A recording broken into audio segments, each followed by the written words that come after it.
What's a greatest mind trick you know of that actually works? I live in inner city Akron, Ohio, and the crime rate around the university center is pretty high. Because of that, I took a self-defense course on campus. One of the most helpful lessons wasn't about fighting. It was about using confidence, awareness, and unexpected behavior to break an attacker's focus long enough to get away safely. One night, I was across the street from my apartment at a Circle K, buying a drink and a pack of smokes around midnight. Out of nowhere, a man approached me and asked if I wanted to make some money. I told him, "No thanks, I have a job." The clerk behind the window stepped away to grab my items, leaving me outside in the open, standing next to someone who clearly wasn't there for snacks. The silence got tense fast, so I finally asked what his opportunity was supposed to be. Right then, the clerk came back, handed me my things, and called out through the window, "Yo, what's up, Dentel?" Or something close to that. The guy beside me shook his head, turned around, and walked off without another word. I paid for my stuff and started walking along the well-lit side of the building so I'd be visible if anything happened. Out of the corner of my eye, I saw the same guy following me, moving parallel to me through the darker part of the parking lot. He called out and started heading in my direction. At that point, my nerves kicked in and I just reacted. I tucked my hands under my arms, crouched into a wide stance, and started doing this bizarre sideways crab walk meets gorilla shuffle while yelling nonsense about aliens and Arabic coffee. The guy took one look at me, stopped in his tracks, and immediately bolted toward the bus stop. Story 2. I know a few effective mind tricks that can subtly influence social interactions. One of the simplest is using someone's name. When meeting a new person, ask their name and naturally repeat it. "Oh, hi, Jamie, I'm Jane." This not only helps you remember their name, but most people enjoy hearing it. It's familiar and pleasing. Occasionally slipping it into conversation can spark a positive reaction, as long as it isn't overused. This is why salespeople often overextend their friendliness by immediately trying to call you by your first name. Mirroring is another powerful technique to gauge receptiveness. If you cross your legs and your conversation partner adjusts theirs, or if you touch your face and they respond in kind, it indicates engagement and receptivity. While this can sometimes have romantic implications, it doesn't always. In hierarchical conversations, the more submissive person, like an employee speaking to a boss or a child speaking to a parent, is much more likely to mirror the actions of the dominant person than the other way around. A small tip: positive behavior works best for this technique. Smiling, friendliness, and open body language are more likely to be reciprocated than antisocial or closed gestures. This is one reason parents always told you to smile. It naturally encourages positive social feedback and connection. Eye movement while speaking can sometimes hint at whether someone is bending the truth. Many people look to their left when fabricating information, supposedly because the brain constructs imagined images on that side. Conversely, recalling actual memories tends to direct their gaze to the right. While these are tentative theories, they can be effective in practice. Personally, I once caught my sister lying using this trick, showing that careful observation can provide valuable insight. Story 3. I mentioned that people will fall into line, which is one aspect of the Stanford experiment where authority, situational conditions, and social context all play a major role. The experiment's results have been widely discussed as evidence of how impressionable and obedient people can be when given a legitimizing ideology and strong institutional support. It also illustrates cognitive dissonance theory and the powerful influence of perceived authority over behavior. I never suggested any method for obtaining authority. I was simply pointing out that in the situation described by the previous poster, people are likely to follow instructions almost automatically. You do not need to intimidate or abuse anyone to gain compliance. This idea is exactly what this thread explores and what Turing Tested referred to as mind tricks. As he said, if you have to exert authority, act as though your orders would never be questioned, and you'll be fine. That approach mirrors what occurred in the Milgram experiment. The Milgram experiment is relevant because it showed how ordinary people often follow authority without questioning it, even without overt pressure or coercion. Mind tricks were used by creating the illusion of authority to elicit obedience. People generally act in what they perceive as their self-interest, whether for immediate or secondary gains, and they tend to follow what they believe aligns with their personal identity. Some individuals are more skilled at this than others, as everyone has different ideas of what should be. You do not need to overtly abuse someone to gain compliance. A simple look at the gradual erosion of civil rights in various countries shows how naive and complacent many people can be. They often fail to respond to small infringements because no single violation seems serious enough to defend against. Some individuals react strongly to even the slightest abuse of their rights, while others allow repeated transgressions until they have nothing left to protect or defend. This is similar to the simplified concept of the frog in the boiling water syndrome. In the Stanford experiment, participants were directly influenced by authority with no deception involved. In contrast, the Milgram experiment shows that manipulation can occur even without overt or explicit trickery. Both examples highlight mind tricks related to authority and demonstrate how people often fall in line when they perceive a structured hierarchy or social expectation. Story 4. When you witness someone being harassed or attacked, be the one person who breaks the spell of inaction and empowers others to help. Most people will stand frozen, unsure of what to do, feeling helpless. Be proactive. Approach a few people directly and say something like, "Come on, let's go help. Together, we can do this." Or a similar motivating call to action. This creates momentum, allowing others to see a clear way to contribute. At the same time, identify 1 or 2 people with cell phones and instruct them explicitly, "Call the police," so immediate help is on the way. The bystander effect, sometimes called Kitty Genovese syndrome, is both serious and disturbingly common. Entire buildings have burned down because everyone assumed someone else had already called the fire department. Likewise, groups of people have watched someone drown, each silently expecting somebody to take action, and as a result, no one intervened. It is a tragic flaw in human nature, and you cannot fully blame these individuals. Many are genuinely helpful in other situations but become frozen in critical moments. People have described this effect as like a magic spell, and that is no exaggeration. Story 5. I'm a paramedic, and sometimes we encounter patients who may be faking unconsciousness. There are a couple of simple ways to check. One method is to lightly brush their eyelashes with your finger. If their eyes flutter, they may be faking. Another is if they're lying on their back. Lift their arm over their face and let it go. A conscious person will naturally drop their arm away from their face. There's also a trick for spotting someone faking a neck injury or pain. While checking their vitals, put a thermometer in their mouth and ask a simple yes or no question while making eye contact. Someone genuinely in pain often struggles to respond clearly, while a person faking it may answer easily, especially without direct eye contact. And yes, it's more common than you might think. People sometimes fake pain or illness for various reasons. Story 6. I have a few tips to share. Food doesn't register in your stomach until about 15 to 30 minutes after eating. This is why people often overeat, especially when they eat quickly. They still feel hungry and reach for seconds.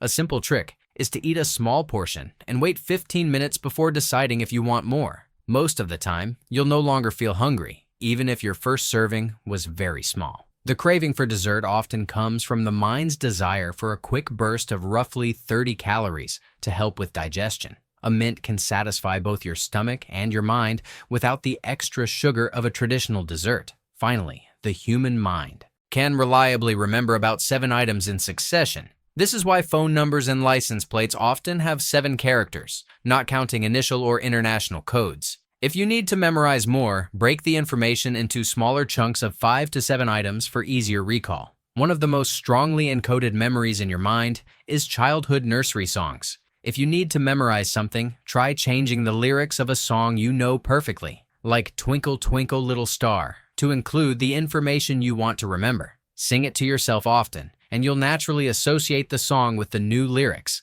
which strengthens memory retention. Ever wonder why you crave foods you don't even particularly like at theme parks or carnivals? It's often the smell. At Disneyland, for example, the aroma of popcorn is pumped through the ventilation system to boost sales. To prevent constant requests for such treats, you can alter the sensory environment with something like a scented antibacterial spray or Vicks, much cheaper than buying the popcorn repeatedly. When giving a speech, try looking at the back of the room, assuming it isn't unusually shaped. People in your line of sight will feel as though you are making eye contact with them individually, while you are actually focusing on a neutral point. This subtle trick can make your delivery seem more engaging without the stress of scanning everyone. Story 7. Tone of voice and body position can communicate far more than words alone. When someone is genuinely interested, they naturally lean closer. People absorbed in a conversation often mirror your posture, which subconsciously signals engagement and connection, giving you subtle insight into their state of mind.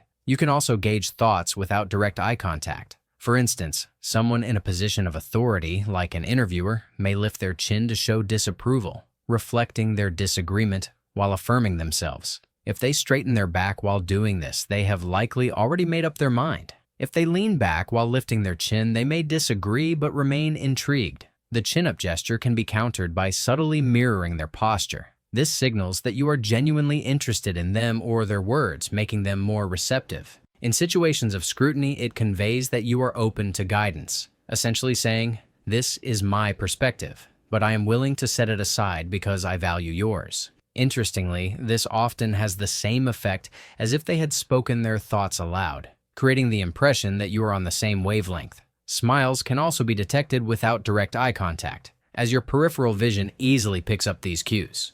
What you cannot detect without direct eye contact is the precise direction of someone's gaze. This can help you maintain confidence in situations like interviews, preventing distraction or self-consciousness under scrutiny. This technique is especially useful when interacting with authority figures, such as police officers. Staying composed and not overreacting to their glances helps you avoid appearing nervous, which can reduce the chance of false assumptions that you are hiding something.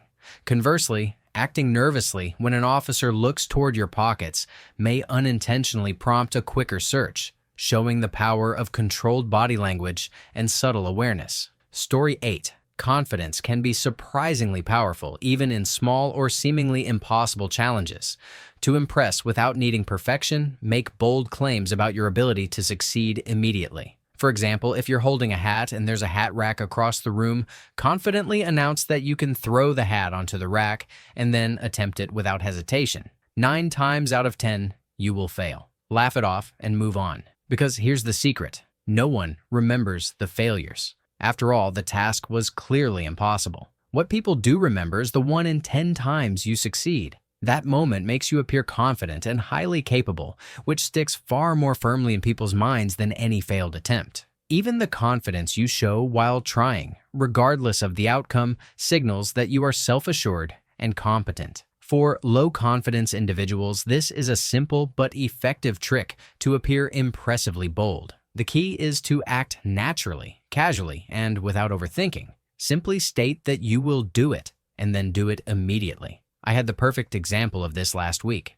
My friends and I were having dinner outside. I was holding a fork and a butter knife when, on impulse, I set down my plate, said, "Watch this," and tossed the knife across the patio. By pure luck, it stuck cleanly into a tree about 10 feet away. My friends froze, completely stunned. I just walked over, pulled the knife out, and sat back down as if nothing unusual had happened. Even though my actual knowledge of knife throwing is minimal and that throw was about 95% luck, my friends now think of me as bold, almost worryingly skilled, despite the fact that the outcome was mostly chance. Confidence, timing, and casual unpredictability are what make this trick so effective. People notice the daring, remember the rare success, and largely ignore the failures. It is a simple yet powerful demonstration of how projecting assurance can shift perception, even when the odds are against you. Story 9. Here is one of my most reliable tricks, something I learned in the Army, and it has never failed me. I call it command voice.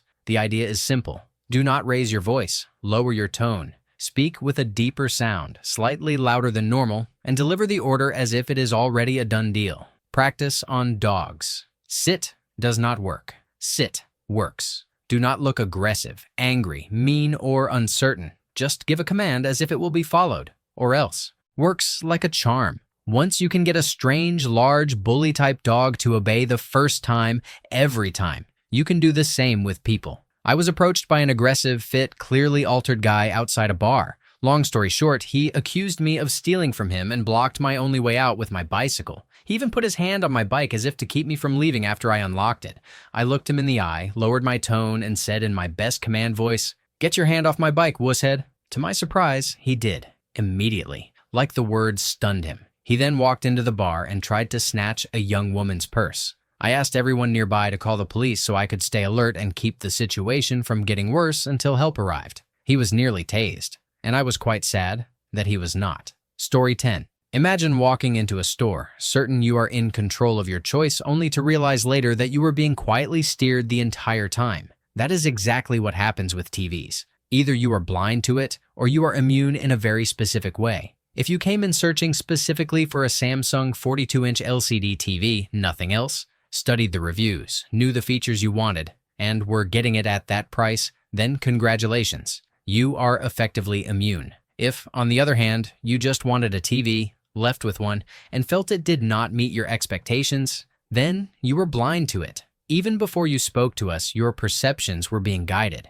We take lower-end TVs, dim their brightness, and set them on the non-HD channels from the same satellite feed. Every set with weaker internal speakers gets turned down, and the good ones are adjusted to reasonable levels, making it nearly impossible to tell the difference in sound. Then, we crank the brightness on every expensive set, often with the help of the manufacturers themselves. The result is that you are not seeing a realistic representation of how that TV will look in your own living room. Without recalibrating it at home, it will appear disappointing. You leave believing you got exactly what you wanted, but we subtly shaped that desire long before you even interacted with us, guiding you towards spending more. Occasionally, we upsell necessities when the opportunity arises. If you speak with us, we might stretch the truth about selection, inventory, specials, or sales. We create an environment that convinces you that you are making an informed choice, all while gently nudging you toward the outcome we prefer. You think we are being friendly and helpful, but in reality,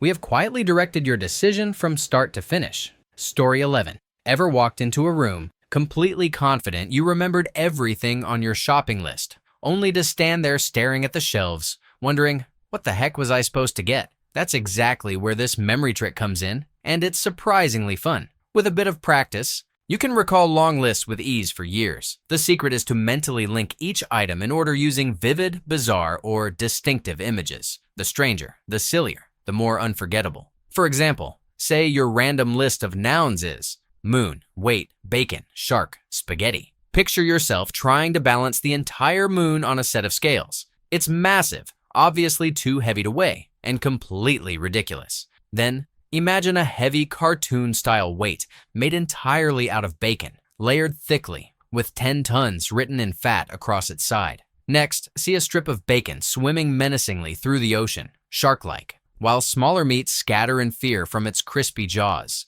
Now, place the shark on a plate of spaghetti, the dorsal fins of a few large gray meatballs slicing through the pasta strands. Once you remember the first word, moon, you can follow the chain of outrageous images in your mind to recall the rest of the list. While 5 items are a small start, this works with much longer lists if your imagination is strong. The more absurd, bizarre, or unexpected the imagery, the more likely it is to stick. Even slightly shocking or cheeky elements can help, because the brain prioritizes the unusual. At first, this may seem silly, but it's actually a fascinating insight into how long-term memory works. Beyond grocery lists, this method can expand into more advanced techniques for remembering huge amounts of information. It's not just practical, it's a playful way to turn your brain into a memory powerhouse. Story 12. Here's a simple yet powerful trick I discovered while solving jigsaw puzzles. When you reach a point where no piece seems to fit, no matter how intensely you search, step away completely. Do something entirely different and forget about the puzzle for 30 minutes to an hour.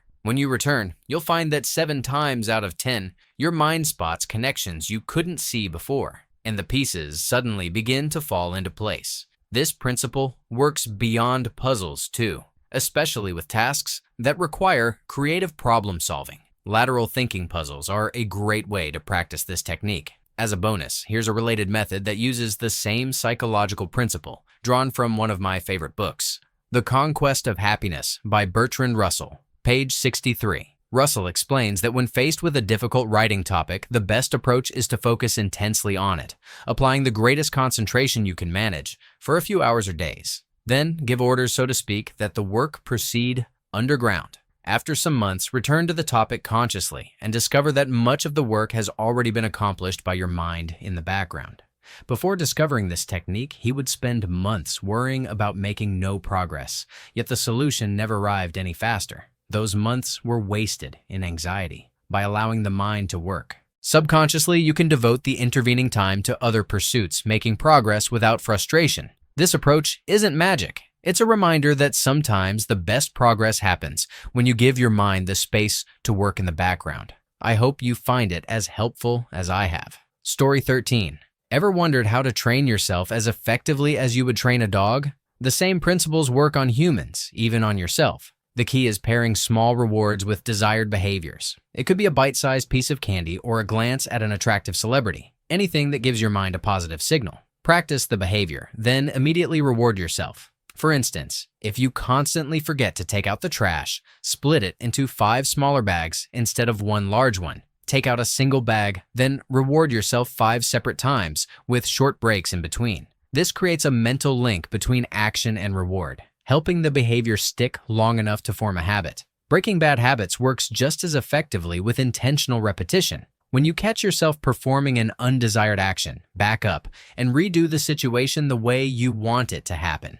I used to lose my keys constantly, so I decided to always hang them on a hook by the door. Every time I noticed myself setting them down elsewhere, I would go outside, get into my car, step back out, and walk inside to hang the keys where I wanted them. This recreates the exact situation where you want the new behavior to take hold. After just 2 or 3 repetitions, the new action becomes second nature. By combining small rewards with deliberate repetition and thoughtful scenario reenactment, you can reshape your habits, training yourself effectively over time. The more consistent and imaginative you are, the stronger the positive associations become, making it easier to build good routines and break bad ones. Story 14. Politeness is a secret superpower, and I learned it early on in high school. It's amazing how much a genuine smile or a thoughtful question can open doors and smooth over situations. Call me a teacher's pet, but this is why I ended up with excellent grades instead of just good ones. I remember one day clearly. I had forgotten my homework and knew the teacher could have easily punished me. Instead of panicking, I greeted her warmly asking,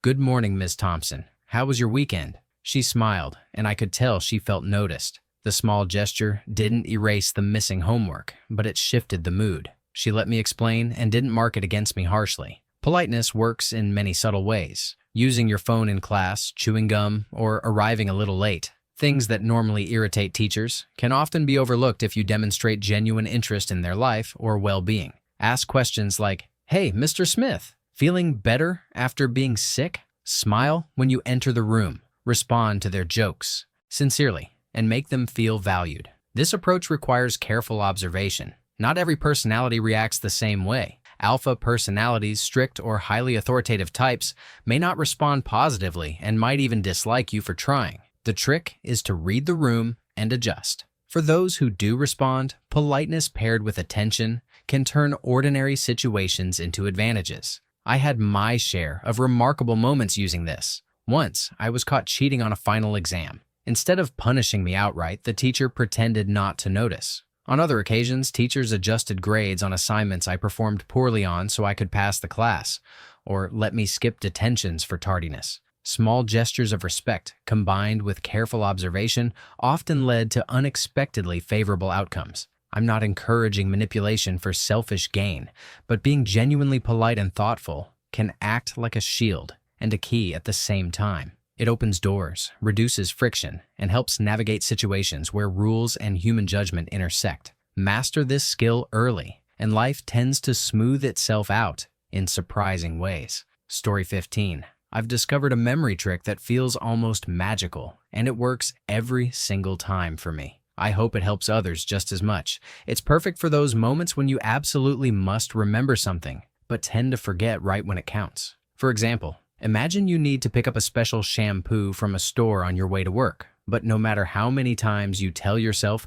you keep forgetting at the critical moment. That's where this technique comes in. Here's how I do it. Before I leave home, I take a few minutes to visualize the key points along my journey, including the store itself. I mentally mark a couple of critical points along the way, like the traffic light 2 blocks from my house or the corner near the coffee shop I always pass. At each point, I create a striking mental image, as if a giant neon sign with the word shampoo is flashing dramatically in the sky above me. To make it even more vivid, I imagine a loud choir singing the word at the top of their lungs, filling the entire street with sound. You could swap the choir for a rock band, a TV character yelling, or even a sound effect that sticks in your mind. The key is to make it extremely noticeable and impossible to ignore. I repeat this 2 or 3 times for each mental checkpoint along the route, including the moment I reach the store itself. Once I've done this visualization, I relax completely. I trust the process. As I move through my day and reach each point, the mental neon sign and the accompanying choir appear in my mind exactly as I imagined. When I finally reach the store, the reminder is so strong and vivid that I cannot possibly forget what to do. The entire process takes about 20 seconds to program into your mind, but its effect lasts the entire journey, even if other distractions occur. This technique works because it uses mental association and visualization to anchor a memory to a specific moment and place. By linking the action you need to take with highly unusual, vivid, and emotional imagery, your mind is far less likely to let the memory slip away. Even if you are stressed, tired, or thinking about 100 other things, the unusual visual and auditory cue snaps your memory into focus at exactly the right time. It's like giving your mind a neon sign that says, "Do this now," and it actually listens. You can use this method for a wide variety of tasks. It doesn't just apply to picking up items at a store. You can apply it to remembering to mail a letter, avoiding a certain street, handing something to someone, or even telling a friend an important piece of information at a specific time. For example, if you need to remember to give your coworker a document as soon as they arrive, mentally mark a few key points on your way to work and visualize the document glowing in your hands with a dramatic soundtrack announcing its presence. By the time you reach them, you will know exactly what to do. The key to success is making the visualization as strange, vivid, or over the top as possible. The more unusual the mental imagery, the stronger the memory anchor. In fact, the weirder or funnier the visual, the more likely it is to stick. Some people even include exaggerated cartoon characters, dancing animals, or absurd sound effects. The brain loves novelty and remembers unusual things far better than ordinary everyday cues. In practice, this method is simple, fast, and effective. It requires no tools, no apps, and no notes. All it takes is a little mental effort before you start your task. Once you've anchored the memory to these vivid checkpoints, your mind naturally recalls it at precisely the right moment. Over time, using this technique consistently can make it nearly impossible to forget small but important tasks, helping you navigate busy days without panic or missed responsibilities. Give it a try. Visualize your critical points, imagine a ridiculous neon sign, add an accompanying sound of your choice, and trust the process. It works for any kind of forgettable future task, and once you see it in action, it feels like magic. Your mind suddenly becomes a reliable assistant, gently guiding you through your day and ensuring that nothing important slips through the cracks. Story 16. I never thought my psychology degree would make me angrier at people, but in some situations, it certainly has, particularly salespeople at tech stores. It's a double-edged sword for them when I walk into a store like Best Buy. Before studying psychology, I spent years working in IT and engineering, so I already know my way around technology. Combine that with my understanding of human behavior, and you get a perfect storm of frustration for any salesperson trying to upsell me. The secret weapon here is reverse psychology and a carefully controlled conversation. The trick is to lead a salesperson into discussing a product you have absolutely no intention of buying, all while making them believe they are subtly influencing your decisions. For example, imagine you're in the TV section. The salesperson starts detailing a model's fancy high-definition features. Instead of just nodding politely, you engage, "Oh, really? So this TV has those advanced high-definition features? Huh, I didn't know that. Oh, wow, that sounds incredible. But no, I'm not going to buy this today. I usually shop on Amazon." It's absurdly effective because you're confirming their expertise while simultaneously removing yourself as a target. The conversation feels productive for the salesperson. They think they're guiding you, but in reality, you control the entire interaction. You're like a puppeteer, letting them think they're pulling the strings. Sometimes, though, the conversation can get uncomfortable. Maybe the salesperson is persistent, pressing for your opinion, or suggesting unnecessary add-ons like an extended warranty. The easiest escape is to be polite, but non-committal. "Hey, that looks really interesting.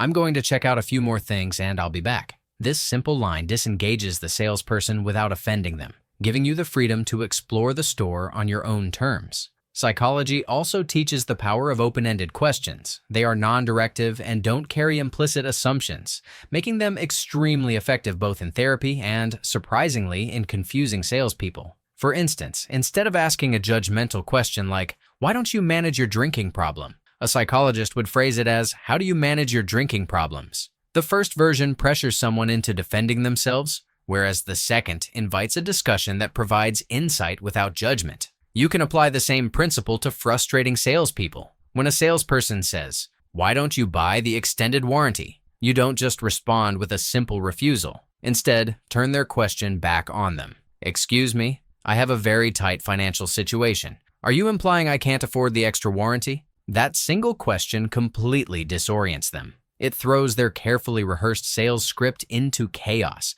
because they weren't expecting their own why question to be used against them. The brilliance of this approach lies in understanding human behavior. Most sales techniques rely on assumptions, authority, and subtle pressure. When you understand why those techniques work, you can systematically counteract them. By using politeness, reverse psychology, and strategic questioning, you maintain control of the interaction without ever appearing hostile. You create a situation where the salesperson is forced to justify themselves while you remain entirely unflustered. It's important to note that this isn't about being cruel. It's about understanding human psychology and using it intelligently. Open-ended questions, gentle confrontation, and reverse psychology aren't manipulative in a harmful sense. They're simply tools for maintaining autonomy in situations designed to pressure you into a decision. Over time, practicing these methods makes you almost untouchable in tech stores. You can explore products, gather information, and make decisions without being pushed, pressured, or guilted into purchases. The combination of technical knowledge and psychological insight creates an almost unfair advantage, but it's entirely ethical. You're not deceiving anyone, merely navigating their own behavioral tendencies. So, if you ever want to play this game, start small. Engage politely. Ask open-ended questions, and occasionally mirror their pitch back in unexpected ways. Watch their reactions. Notice how quickly they adjust or falter and refine your approach. Eventually, you'll master the art of controlling sales interactions while still being courteous. In the end, it's both empowering and oddly satisfying. Understanding human behavior turns an ordinary shopping trip into a subtle psychological chess match. And if you're like me, with both technical expertise and a background in psychology, every interaction becomes a chance to test your knowledge, have a little fun, and maybe, even just for a moment, make the salesperson question their career choices. Story 17.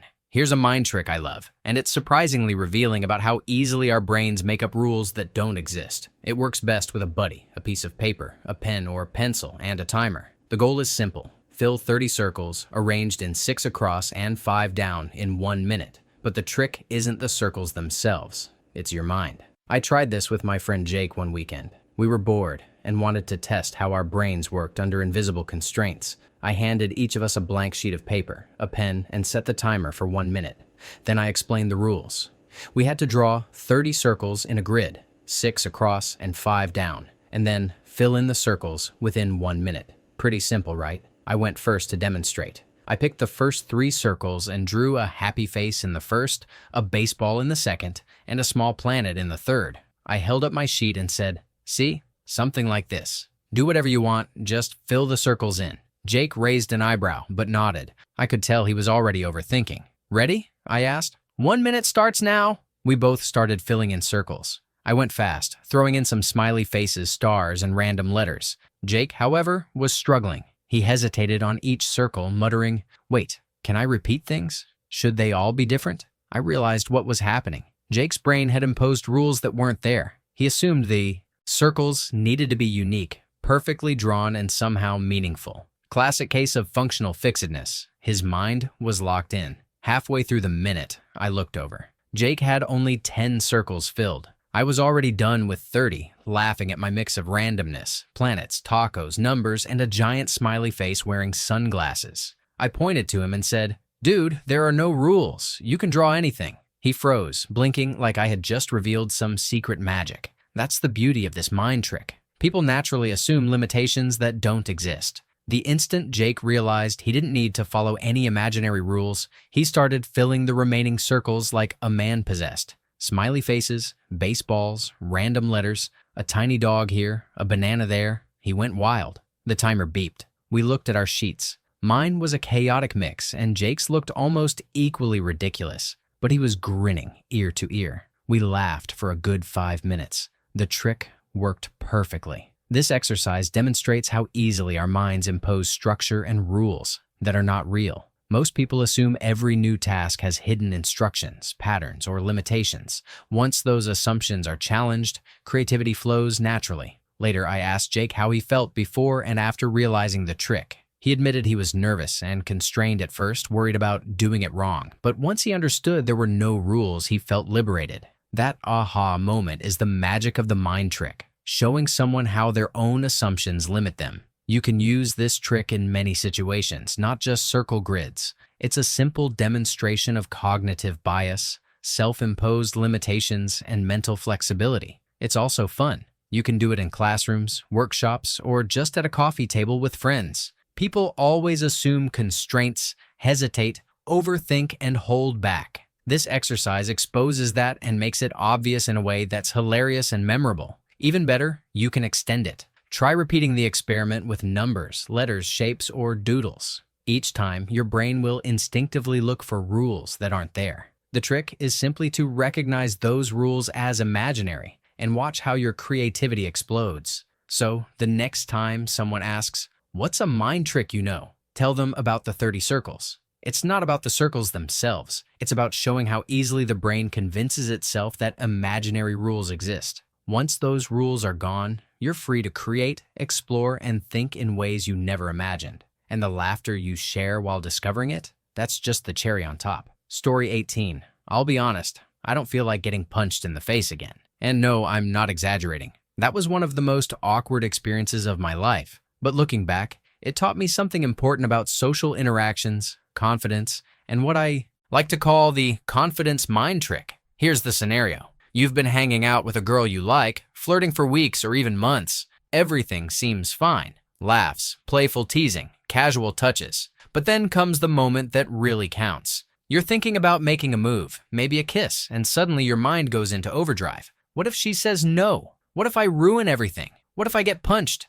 Let me stop you right there. The truth is, the only thing that makes situations like this awkward is you. The interaction itself, totally neutral. You can take something that could be tense and turn it into something smooth, or at least survivable, if you use a little mental trick, confidence as a shield. When it comes to going in for a kiss, the cheek is usually seen as friendly. But if you're aiming for a more romantic connection, the lips are the target.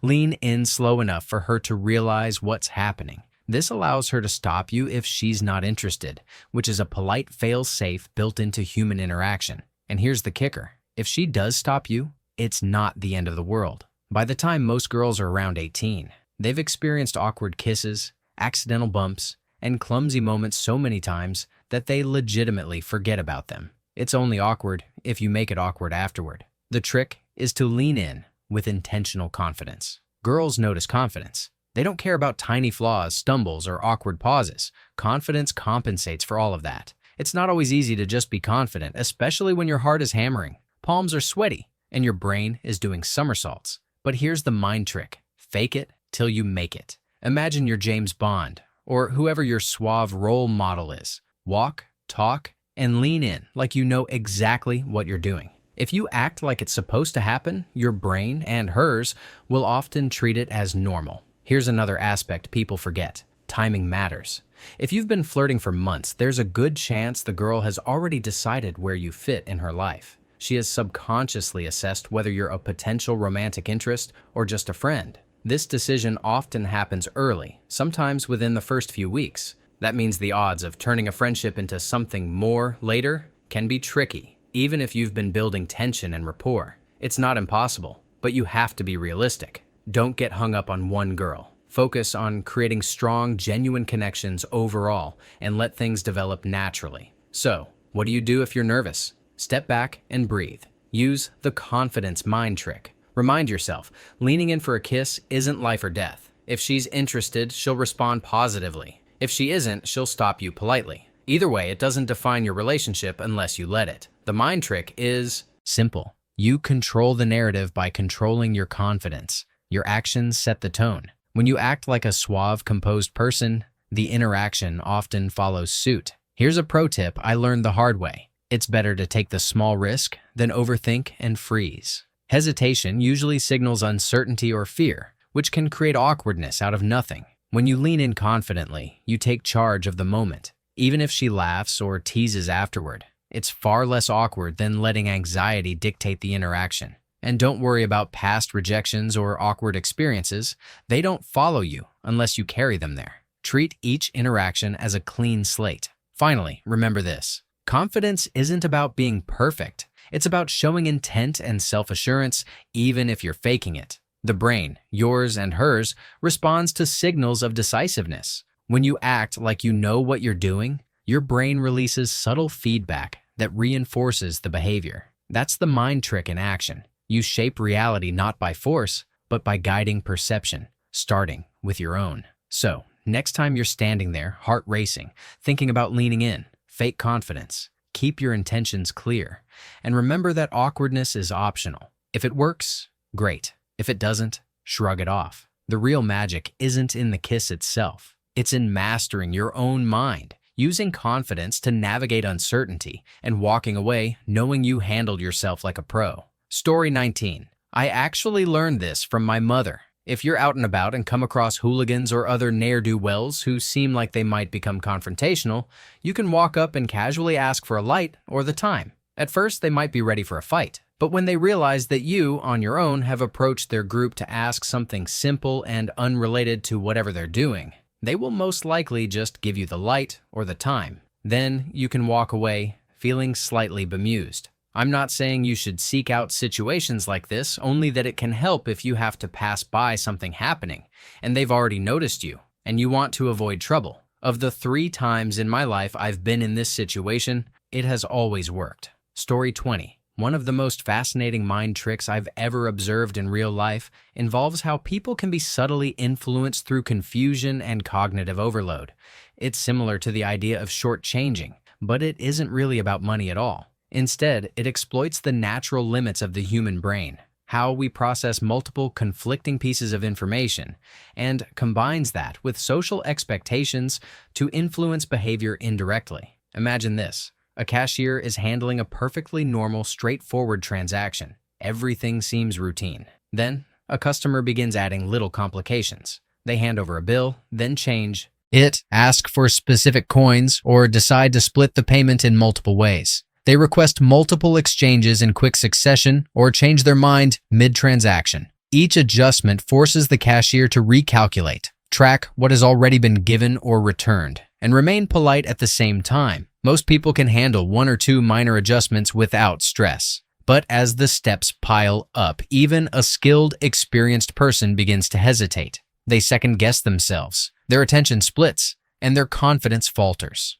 Their normally fluid decision-making slows down. This is the essence of the mind trick. By creating structured mental complexity, you influence behavior without ever raising your voice, threatening, or coercing. It's entirely psychological, yet surprisingly effective. What makes this trick especially fascinating is how it taps into cognitive psychology. Humans rely on mental shortcuts, heuristics, and patterns, particularly under stress or social pressure. A cashier in this scenario wants to avoid mistakes, please the customer, and remain polite. Conflicting instructions or sudden changes stretch the brain's processing abilities, making even simple arithmetic feel daunting. The natural reaction is to defer, follow along, or accept the customer's guidance, because it seems easier than risking a mistake and facing embarrassment. This principle isn't limited to cashiers. It appears in countless everyday situations. Consider conversations where someone layers multiple instructions, surprising statements, or unexpected requests in rapid succession. Listeners must juggle several threads of information while still appearing engaged. Or think of situations where friends or colleagues are asked to track multiple minor tasks at once. These are all examples of the same psychological phenomenon. When the mind is pushed toward its cognitive limits, people often default to compliance, defer judgment, or choose the easiest course of action. Interestingly, the trick works best when combined with perceived authority, confidence, and friendliness. The person giving instructions doesn't need to raise their voice or show frustration. If they appear confident, polite, and reasonable, the target is far more likely to comply, even while mentally overloaded. This is why the trick is often most effective on individuals who are older or particularly courteous. They tend to avoid conflict and seek social harmony. Here, social expectation amplifies the cognitive effect, making the mind trick both subtle and powerful. The mechanics are surprisingly simple. A customer might start with a small, straightforward request, then add minor complications. Actually, could you split the change differently? Or, oh, I'll just give you a larger bill, then get change for that first. Each adjustment adds a cognitive layer, forcing the brain to juggle multiple moving parts at once. By the end of the interaction, the cashier may feel mentally drained, unsure of their calculations, and grateful for any guidance. The trick works perfectly, with nothing more than structured complexity and social cues. The broader lesson is that this mind trick isn't about money at all. It's about predictable human psychology, dividing attention,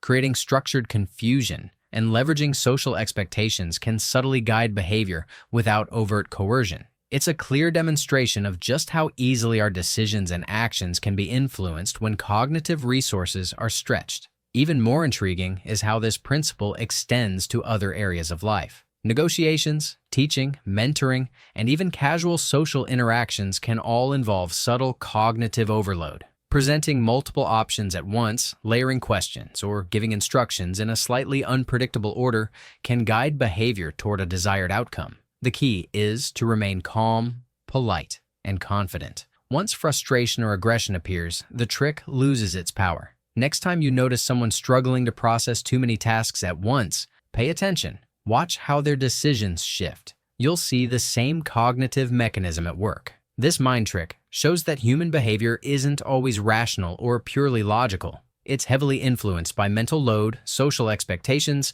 and subtle psychological cues. Understanding these principles reveals how even ordinary interactions, like a simple cashier transaction, can offer deep insights into the workings of the human mind. So, while the short-changing story is a convenient example, the underlying truth is broader and more profound. Create a situation where someone's cognitive resources are divided and combine it with social conditioning, and you can influence behavior indirectly. It's elegant, subtle, and entirely psychological. A perfect illustration of a mind trick in action. The best part is that it works in countless real-world scenarios beyond money or transactions, revealing just how malleable human perception and behavior can be when the brain is overloaded. Story 21. This one might go unnoticed, but it's too fun not to share. It's all about using simple psychological and perceptual tricks to manipulate your own, or someone else's, sense of balance and perception. Small mind tricks you can try anytime. Let's start with spinning. Spinning too much usually makes people dizzy because the inner ear and brain send mixed signals about balance. The classic trick dancers use is surprisingly simple. Focus on a single object. For example, while spinning, keep your eyes fixed on your hand or another part of your body that moves with you. The brain then has a reference point,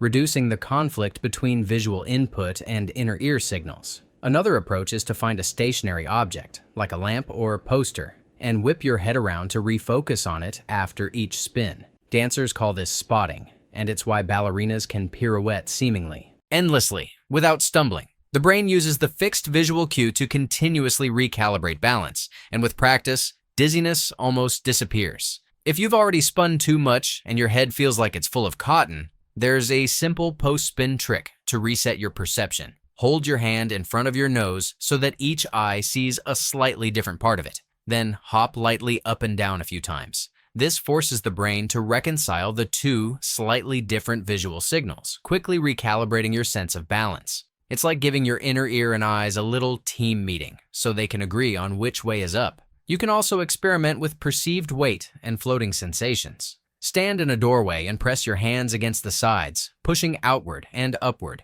as if you're trying to lift the frame itself. Hold this pressure for about 30 seconds. Then release and step forward. Your hands will feel unusually light, almost as if they're floating. This is a small but striking demonstration of how the brain interprets resistance and effort. Once the effort is gone, it temporarily overcompensates, creating a fascinating illusion of altered weight. This same principle can be extended to interactive mind tricks with others.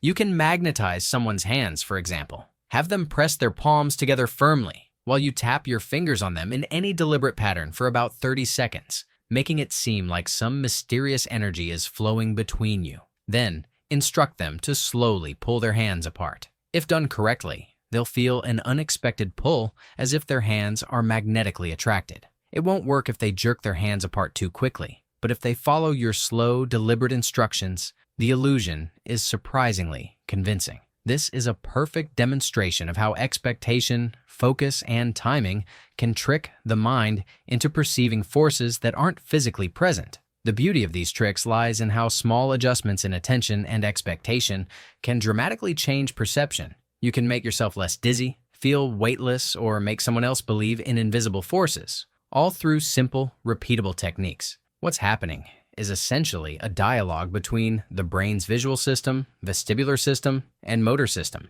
By controlling what the brain expects and where it focuses, you create a mini illusion, an internal mind trick that feels real even though it's entirely perceptual. You can experiment further by combining these techniques. Try spinning while pressing your hands in a doorway, or use the magnetized hands trick after a few controlled spins. You'll notice that your sense of balance, weight, and spatial perception can all be subtly manipulated with just a few minutes of practice. The principles are simple. Give your brain a predictable focus, add a small but unusual physical sensation, and set up expectations for what should happen. The result is a surprisingly convincing experience that feels magical, even though it is entirely psychological. These tricks aren't just for fun. They also reveal a deeper truth about the mind. Our perceptions are malleable, our senses can be influenced, and the brain often fills in gaps based on expectation and focus. The spinning and magnetism exercises are playful, but they demonstrate the same fundamental principle behind more advanced cognitive techniques. Attention, expectation, and suggestion can bend perception in ways that feel real. That's the essence of a mind trick, using simple, repeatable methods to alter someone's experience of reality, whether it's your own or someone else's. Next time you want to impress friends or simply explore how your own mind works, try these tricks. Spin, float your hands, or magnetize them. Play with perception. You'll be amazed at how easily your brain can be fooled with just a little focus and creativity. The best part? All of these tricks are safe, repeatable, and entirely under your control, making them perfect exercises for understanding how the mind can be guided by subtle cues. Story 22. As a manager of various workplaces, I've discovered 2 techniques to get my employees to work harder and more efficiently without straying off task. The first technique applies when an employee struggles with a particular task. I tell them they are doing great and have already improved quite a bit. In most cases, they genuinely improve, and once they master this new method, they tend to maintain it for seemingly the rest of their time with me. The second technique is useful when I need something done quickly or correctly. I whisper to the employee exactly what I need, and they almost always complete it immediately without talking to or interacting with anyone else until it is done properly. I believe both techniques work because the employees feel chosen, personally selected by me for a specific task. They want to live up to that decision and, at the same time, maintain discretion, knowing others are unaware they were picked. Story 23. This may sound totally fake, but it's 100% true. Just try it. It's a little hard to explain, but bear with me. Ask a friend to hold their arms out away from their body like an airplane. Tell them to close their eyes and that you're going to push their arms down and that they should resist. At the same time, tell them to think of something completely positive, like winning the lottery. Push their arms down, not with incredible force, just enough to create a little struggle. Now, do the exact same thing, but tell them to think of something totally negative, like a death in the family. Push their arms with the same intensity as before. You'll notice that you can drop their arms completely easily, even though they believe they are using the same energy as before. Basically, this shows that your brain functions much better when it's in a positive state than in a negative one. It's pretty cool. Story 24. This one has been quietly serving me well for almost 20 years, and I swear it never fails, especially if you enjoy a little mental mischief in your social interactions. I call it the no mind trick, and it's remarkably simple, yet surprisingly effective. The goal is to get someone to say the word no, or any form of a negative response without them realizing it until it slips out. Used in good fun, it has earned me more free beers than I can easily remember. Here's how it works. Step 1 is to find a willing participant, ideally another bar patron or a friend with a relaxed sense of humor. You bet them that within the next 10 minutes, you can get them to say no without ever asking for it directly. Most people accept because they're confident they can avoid the word, and that confidence is exactly where the trick begins. Step 2 is to engage them in a story, a narrative designed to nudge them toward that negative response while keeping them fully convinced they're in control. The story is deliberately immersive. You want your participant to picture themselves inside the scenario as vividly as possible, which increases both their emotional and cognitive engagement. For example, you might begin with, imagine you are walking through a vast desert. The sun is beating down, it's hot and dry, and you've been wandering for days. Can you picture it? Great.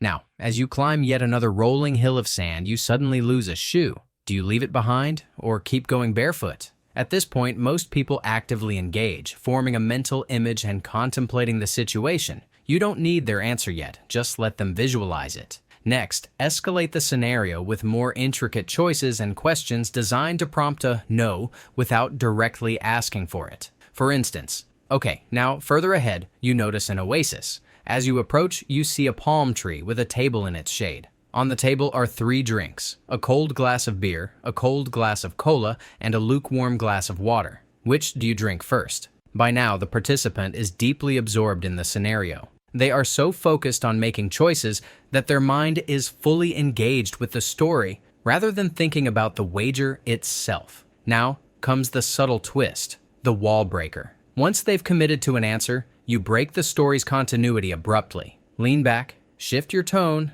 and say something like, you've heard this one before, haven't you? This sudden interruption catches them off guard. They've been reasoning fully inside the story's logic, and your abrupt shift forces their mind to jump tracks. Unless they truly have heard the trick before, their instinctive reaction is to deny it, usually by saying no. That's the moment the trick lands. They don't realize they were guided there step by step, and their confidence in their ability to resist the bet makes them even more likely to respond the way you expect. Used playfully and with a willing participant, it's a light-hearted bit of social mischief that feels clever without crossing any lines. The effectiveness of this technique comes from a few subtle psychological principles. First, the immersive narrative keeps people focused on the story rather than on analyzing your intent. Second, the small, low-stakes choices sprinkled throughout, like picking a drink or deciding whether they lost a shoe, maintain engagement without raising any red flags. These easy decisions help the listener feel involved and invested.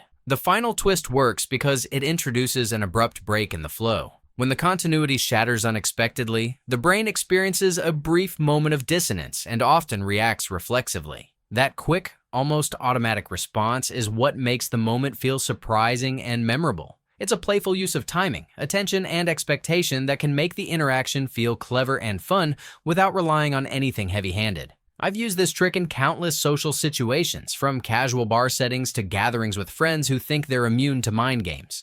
Almost every time it works, and the reaction is always priceless. Eyes widen, a laugh follows, and the participant realizes too late that they've been caught in a carefully orchestrated mental trap. Over the years, it has reliably earned me free beers, high fives, and the occasional exclamation of disbelief. And the best part? It's completely harmless, playful, and rooted in understanding how attention, expectation, and cognitive investment can be subtly guided. Of course, the trick only works if you sell it convincingly.